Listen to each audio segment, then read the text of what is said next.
This week in Geek History. What does Daredevil, Deadpool, This Week in Geek History, and Spider-Man have in common? We've all been rebooted. It's a brand new This Week in Geek History. So let's talk a little bit about the history of Daredevil.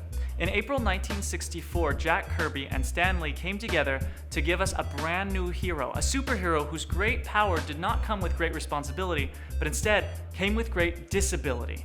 A disability which Matt Murdock, the alias of Daredevil, had to overcome. Now, Matt Murdock not only plays this defense lawyer for the underdog, but he also is, in the night, the Daredevil, a vigilante superhero in a devil-like costume who actually fights for the underdogs in Hell's Kitchen, which is the gritty underground of New York City. In 1983, Academy Award-winning writer Sterling Silliphant successfully drafted a pilot episode on ABC for the Daredevil series.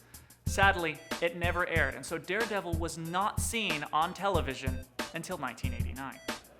Tapping into the success of Bill Bixby's Incredible Hulk series, in 1989, NBC brought us a brand new made-for-TV movie called The Trial of the Incredible Hulk.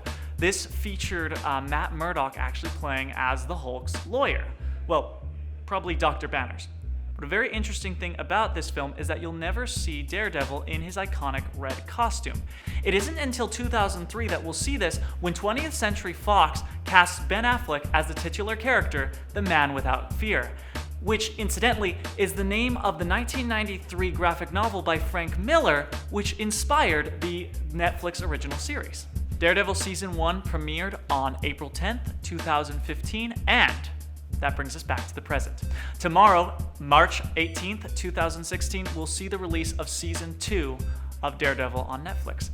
This season, we'll see the introduction of two notable characters in the Daredevil universe, both Elektra and Punisher, as well as a lot of other great surprises. I'm super excited about it, so check it out starting tomorrow on Netflix, and come back here to That Hashtag Show to check out reviews and discussions over with Daniel Jerome at Comics on TV. So as we've seen, Daredevil is not only an amazing comic book series and brand new television series, it's definitely an action-packed adventure that you want to check out and a big part of our geek culture. But Daredevil himself also is a great example of why a disability doesn't mean that a person cannot be a hero.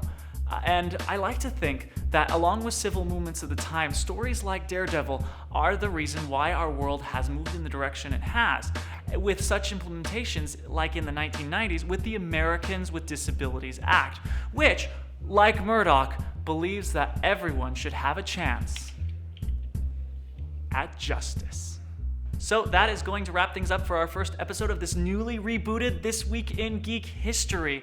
For all things trending in geek pop culture, make sure to like, share, and subscribe to That Hashtag Show. And join us next week when we get you caught up with the past here on This Week in Geek History.